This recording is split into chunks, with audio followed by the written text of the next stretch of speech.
ছাত্রছাত্রীদের ভালোবাসা জানিয়ে আর একটা নতুন ভিডিও শুরু করছি। দেখো, আজকে তোমাদের আলোচনা করব ভারতের খনিজ সম্পদ। আর ভারতের খনিজ সম্পদ আলোচনা করতে গেলে যেটা প্রথমে আসে সেটা হচ্ছে ভারতবর্ষের লোহা। যেহেতু একটা লোহা হচ্ছে আজকের যুগের এমন একটা শিল্প, দেখো যে যে কোনো শিল্প যদি আমাকে বড় করে গড়ে তুলতে হয় বা ছোট করে গড়ে তুলতে হয়, যেভাবে হয় না কেন, তার একটা ধারক বা বাহক শিল্প কিন্তু লৌহ ইস্পাত শিল্প, যার জন্য আমাদের আকরিক লোহা কিন্তু খুব ইম্পর্টেন্ট।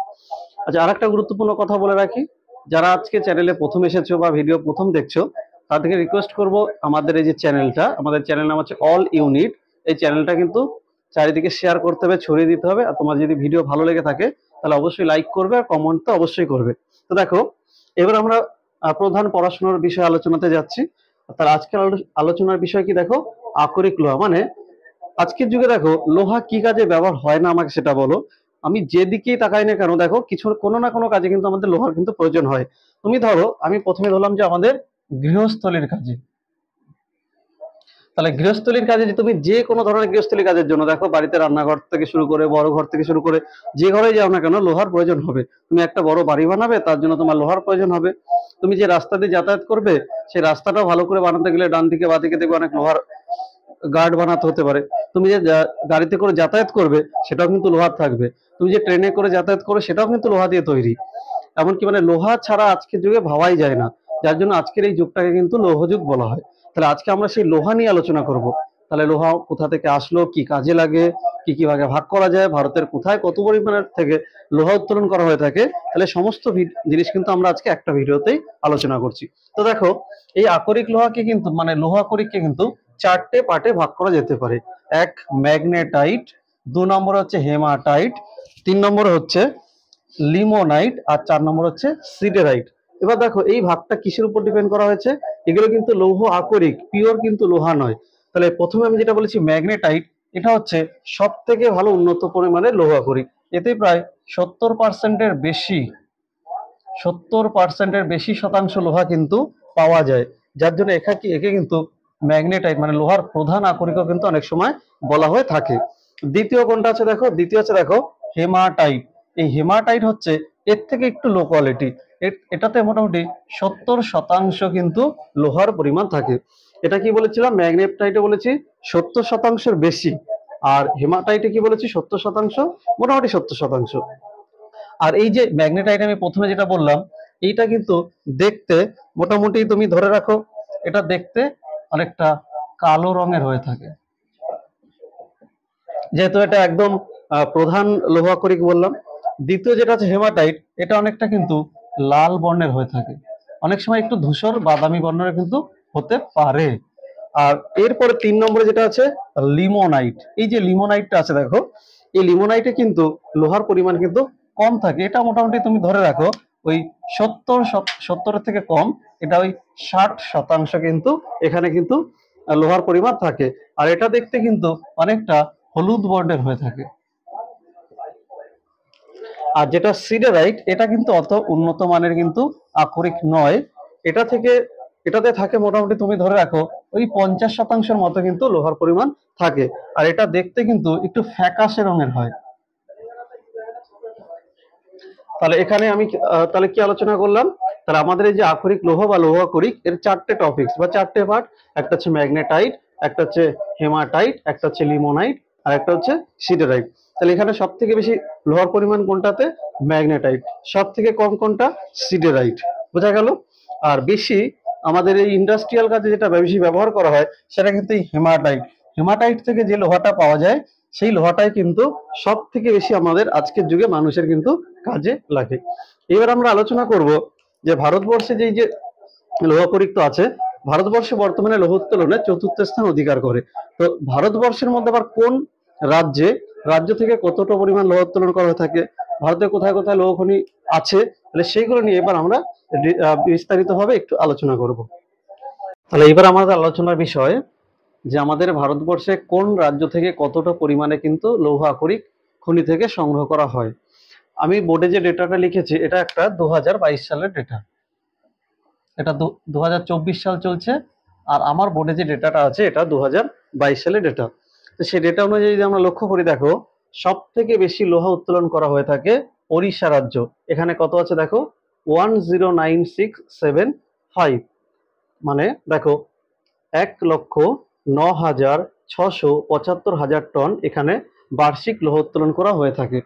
আচ্ছা, উড়িষ্যার একটা গুরুত্বপূর্ণ কয়েকটা লৌহ খনি দেখো দেওয়া আছে, গুরু মহিষানি, বাদাম পাহাড়, বোনাই। এখানে দেখো অজস্র হয়তো লোহার খনি আছে, এবার সবগুলো আমি কেন দিলাম না, তোমরা যারা পরীক্ষার জন্য প্রস্তুতি নিচ্ছ বা যারা লিখবে, যেহেতু প্রত্যেকটা থেকে লিখতে হবে তাই দুটো তিনটে করে লিখলেই মোটামুটি তোমার হবে। তাহলে ওড়িশার মধ্যে ইম্পর্টেন্ট কোনটা, গুরু মহিষানি, বাদাম পাহাড় আর হচ্ছে বোনাই।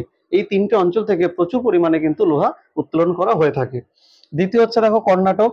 কর্ণাটকে কত দেখো 33,911 হাজার টন লোহা উত্তোলন করা হয়ে থাকে। এখানে উল্লেখযোগ্য কয়েকটা স্থান দেখো, বাবা বুদান পাহাড়, রমন দুর্গ আর একটা হচ্ছে হোসা দুর্গ। এই তিনটে অঞ্চল থেকে প্রচুর পরিমাণে কিন্তু লৌহ আকরিক সংগ্রহ করা হয়ে থাকে।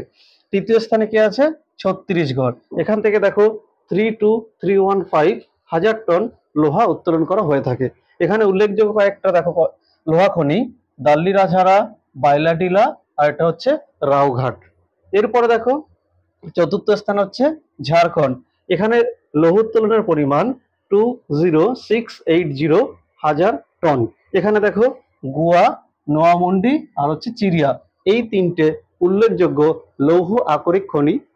এরপরে পঞ্চম স্থানে গোয়া। অ্যাকচুয়ালি দেখো পঞ্চম স্থানে গোয়া অনেকদিন ধরেই আছে, কিন্তু আমি যেহেতু 2022 সালে ডেটা এখানে দিয়েছি, 2021 সাল আর 2022 সালে সেই পরিমাণে কিন্তু এখান থেকে কিন্তু লৌহ সংগ্রহ করা হয়নি, যার জন্য এখানে কিন্তু আমি ফাঁকা রেখেছি। কারণ যেহেতু ধরো ভুলভাল তথ্য তোমাদেরকে দেওয়া উচিত নয়, সেই জন্য এখানটা কিন্তু আমি ফাঁকা রেখেছি। কারণ তোমাদের যে পাঠ্যপুস্তক যে বইগুলো আছে বা যেখান থেকে তোমরা ডেটা কালেক্ট করো, সেখানে দেখবে যে 2021-22 কিন্তু সেই পরিমাণে কিন্তু গোয়া থেকে কয়লা উত্তোলন করা হয়নি, তবে তার আগে কিন্তু প্রচুর পরিমাণে। আচ্ছা, এখানে আমি এটা কয়লা বলেছি, এটা কিন্তু কয়লা না, এটা কিন্তু লোহা খনির কথা বলছি। এখানে কয়লাও পাওয়া যায়, কিন্তু আমি কয়লার ডেটা নিয়ে কথা বলছি না, আমি হচ্ছে লোহার ডেটা নিয়ে বলছি, যার জন্য 2021-22 সালে এখান থেকে কিন্তু সেই পরিমাণে লোহা উত্তোলন করা হয়নি। তাহলে এখানে দেখো তার আগে এই পিরনা, সিরিগাঁও, তারপর হচ্ছে আসনোরা, এইসব অঞ্চল থেকে প্রচুর পরিমাণে কিন্তু লোহা সংগ্রহ করা হয়েছে। যাই হোক দেখো, তাহলে আমি এই যে 5টা জায়গার নাম বললাম, এই 5টা অঞ্চলে মানে 5টা রাজ্যের আবার 3টে করে আলাদা করে উল্লেখযোগ্য কিন্তু আমি লোহা খনি অঞ্চল দেখিয়েছি।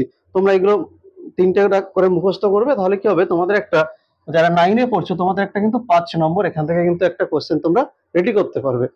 আর যারা 9-এ পড়ছো না, মানে অন্য কোনো ক্লাসে যারা ভিডিওটা দেখছো, তাহলে তোমাদের ক্ষেত্রে কিন্তু এই যে প্রত্যেকটা ডেটা যে আমি লিখেছি, এই ডেটাগুলো কিন্তু তোমাদের কাছে খুবই গুরুত্বপূর্ণ, বা এই যে এক একটা অঞ্চলের নাম দিয়েছি, এই অঞ্চলগুলো কিন্তু তোমাদের কাছে গুরুত্বপূর্ণ। কারণ পৃথিবীর মধ্যে লোহা হচ্ছে এমন একটা সম্পদ যেটা প্রত্যেকটা দেশেরই প্রয়োজন। তোমরা যারা একটু পড়াশোনার সঙ্গে অ্যাটাচমেন্ট আছো তারা জানো যে জাপান হচ্ছে এমন একটা দেশ, সেখানে কিন্তু তেমন লোহার কোনো খনি নেই, অথচ বাইরে থেকে লোহা সংগ্রহ করে তারা আজকে কত আপডেট। আমি জাস্ট একটা তোমাদের উদাহরণের সাহায্যে বোঝাচ্ছি। দেখো, ধরো ভারতবর্ষ থেকে জাপান ধরো লোহা নিল, শুধু ভারতবর্ষের অন্য অন্য জায়গা থেকে কিন্তু অল্প পরিমাণে লোহা কিন্তু জাপান সংগ্রহ করে। তোমরা বইটা যদি একটু ভালো করে ঘাটো, তোমরা দেখতে পারবে যে জাপানে কিন্তু কোনো লোহার খনি তেমন নেই। ওখানে টোকিও, ইয়োকোহামা দুটো ভালো ভালো বন্দর আছে, তাহলে সেই বন্দরে বাইরের দেশ থেকে লোহা আমদানি করা হয়, আমদানি করে তারপর জিনিসপত্র তৈরি করে বাইরে বিক্রি করা হয়। জাস্ট আমি একটা উদাহরণ দিচ্ছি, কিভাবে উদাহরণ দিচ্ছি দেখো। আমরা যারা মার্কেট থেকে বাইক গুলো কিনি, 4 চাকা কিনি, যারা কিনে থাকি তাদের কথা বলছি, তোমরা জানো যে এক একটা 4 চাকা একটা বাইক এর কতটা দাম হয়। এর বেশিরভাগ পার্টস কিন্তু লোহা দিয়েই তৈরি। তাহলে দেখো খুব কম মূল্যে বাইরে থেকে লোহা জাপান কেনে, তারপর তাদের যে টেকনোলজি মানে মাথার যে বুদ্ধি, তোমাদের সম্পদ পড়ানোর সময় প্রথমে আমি পড়েছিলাম যে মানবিক সম্পদ, সাংস্কৃতিক সম্পদ। তাহলে জাপানের মানুষরা কিন্তু টেকনোলজিতে খুবই উন্নত, তাদের ওই সামাজিক মানে তারা নিজেরা মানবিক সম্পদ, আর তাদের মাথার বুদ্ধি মানে সাংস্কৃতিক সম্পদ, এই দুটোকে কাজে লাগিয়ে এই লোহাকে রূপান্তর করে অন্য অন্য সম্পদে পরিণত করে, যার মার্কেট ভ্যালু কিন্তু অনেক বেশি থাকে। যার জন্য আজকে দেখো জাপানে কাঁচামালের অভাব থাকা সত্ত্বেও লৌহ ইস্পাত শিল্পে কিন্তু প্রচুর পরিমাণে ডেভেলপ করেছে। যার জন্য এই লৌহ ইস্পাতটা ভারতেও যখন তোমরা পড়বে, তখন তোমরা খুবই কিন্তু মন দিয়ে পড়বে। আর ভিডিও শেষের দিকে আর একটা কথা বলি, তোমরা যারা এই ভিডিওটা নতুন দেখছো তাদেরকে বলছি, আমি কিন্তু প্রথমে ভারতের প্রাকৃতিক ভূগোল কিছু চ্যাপ্টার তৈরি করেছি, যারা ক্লাস 10-এ পড়বে তাদের তো অবশ্যই লাগবে। বা যারা কোনো চাকরি বাকরির পরীক্ষা দিতে চাও অথচ ভারতের ভূগোল জানা দরকার, তাহলে তারা কিন্তু ওই প্রাকৃতিক ভূগোলের অংশটা অবশ্যই দেখবে। ওখানে পার্ট 1, পার্ট 2, পার্ট 3, পার্ট 4, 5, 6 করে 8 পর্যন্ত করা আছে। আবার ঠিক একই রকম ভাবে এই ভারতের সম্পদ দেখো ক্লাস 9 এবং ক্লাস 11 তো চ্যাপ্টার অনুযায়ী আছেই। আর যারা এই যে চাকরি বাকরির পরীক্ষার জন্য পড়াশোনা করছো, তোমাদেরও কিন্তু ভারতে কোথায় কোন সম্পদ পাওয়া যায়, সেখান থেকে কোথা থেকে কি কালেক্ট করা হচ্ছে, তোমাদের কাজে লাগবে। আর কাদের কাজে লাগবে? যারা বর্ধমান ইউনিভার্সিটির আন্ডারে ফার্স্ট সেমিস্টার দেবে, তাদের ইএনভিএস বলে একটা সাবজেক্ট আছে, তাহলে সেখানেও কিন্তু এই সম্পদ ভূগোল কিন্তু পড়তে হবে। তাহলে এই জন্য দেখবে আমার চ্যানেলটার নাম দিয়েছি অল ইউনিট। এটা বাংলা কথা কি? যেটা তোমার প্রয়োজন। অর্থাৎ তুমি ক্লাস 9-এ পড়তে পারো, 6-এ পড়তে পারো, তুমি কোনো চাকরি বাকরি পরীক্ষার প্রিপারেশন নিতে পারো, তুমি কলেজে পড়তে পারো, তাহলে যে কোনো জায়গাতেই কিন্তু এই ভিডিওগুলো কিন্তু তোমাদের প্রয়োজন হবে। তাই এই ভিডিওটা কিন্তু সকল শ্রেণীর মানুষের কাছে ছড়িয়ে দিতে হবে। তাই প্রিয় ছাত্র, তোমরা যারা দেখছো তাদেরকে বলবো তোমরা তো অবশ্যই দেখো, আর যাদের এই ধরনের টপিকস প্রয়োজন তাদের কাছে ভিডিওগুলো পৌঁছে দাও। যদি তোমরা এই ভিডিওগুলো তাদের কাছে পৌঁছে দিতে পারো, তাহলেই কিন্তু আমার এই ভিডিও বানানো সার্থক হবে। তাহলে আমরা অপেক্ষায় থাকবো নেক্সট আরেকটা ভিডিওর জন্য।